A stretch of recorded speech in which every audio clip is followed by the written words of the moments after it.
பறவைகளிடமிருந்து நாம் சில பாடங்களை படிப்போம். இரவு நேரம் ஒன்றும் சாப்பிடுவதில்லை, இரவு நேரங்களில் ஊர் சுற்றுவதில்லை, தன் பிள்ளைகளுக்கு தக்க சமயத்தில் வாழ்க்கைக்கான பயிற்சிகளை அளிக்கின்றன.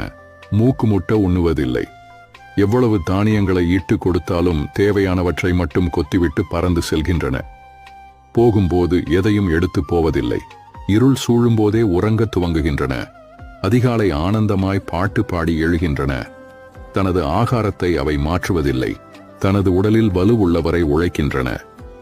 இரவு அல்லாது மற்ற நேரங்களில் ஓய்வு எடுப்பதில்லை, நோய் வந்தால் உண்ணுவதில்லை, சுகமான பின் உணவு எடுத்துக்கொள்கிறது. தன் குழந்தைகளுக்கு பரிபூரணமான அன்பை கொடுத்து வளர்க்கின்றன.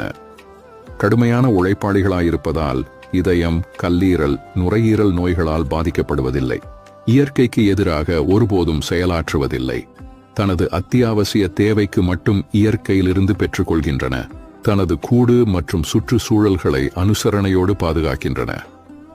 இதில் சில படிப்பினைகளையாவது நாம் பாடமாக எடுத்துக்கொண்டால் நம் வாழ்வு சிறப்பது திண்ணம். அனைவருக்கும் பகிருங்கள். ஜே ஹெல்த் பக்கத்தை ஃபாலோ செய்யுங்கள். Download ShareChat. இங்கேருந்து நீங்கள் கற்றுக்கிட்ட விஷயங்கள்ல எதையெல்லாம் உங்கள் ஊரில் சொல்கிறீங்க? சார், இந்த ஊரில் குவாலிஃபிகேஷன் படிப்பு அதிகம் சார். இதே 10 வருஷத்துக்கு முன்னாடி எங்கள் ஊரில் இந்த மாதிரி இல்லைங்க சார்.